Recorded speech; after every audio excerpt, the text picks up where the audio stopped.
సృష్టిలో అత్యుత్తమమైన మానవ జన్మను పొందడమే మహాపుణ్యం.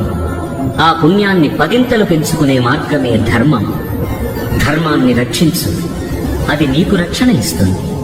ధర్మరక్షణ కోసం తలకిందులుగా తపస్సు చేయనక్కర్లేదు.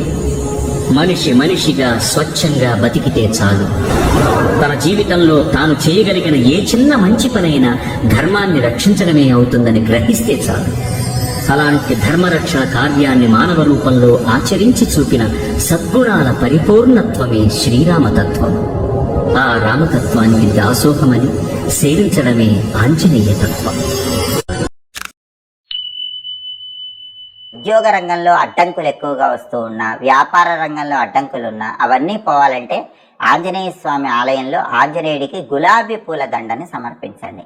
అలా సమర్పిస్తే ఉద్యోగ వ్యాపార రంగాల్లో అడ్డంకులు తొలగిపోతాయి.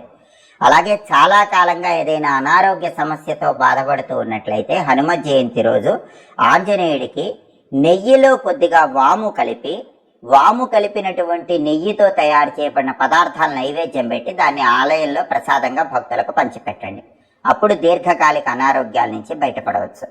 అలాగే మీ మనస్సులో ఉన్నటువంటి కోరికలు తొందరగా నెరవేరాలంటే, మీ మనసులో ఏ కోరిక ఉన్నా ఆ కోరిక తొందరగా నెరవేరాలంటే హనుమ జయంతి రోజు 21 తమలపాకులు కానీ 11 తమలపాకులు కానీ తీసుకొని, లేదా 9 తమలపాకులు తీసుకొని వాటి మీద జై శ్రీరామ్ అని సింధూరంతో కానీ గంధంతో కానీ రాసి ఆ తమలపాకుల ఈ వీడియో నచ్చినట్లయితే లైక్ చేయండి, షేర్ చేయండి, సబ్స్క్రైబ్ చేసుకోండి. Thank you.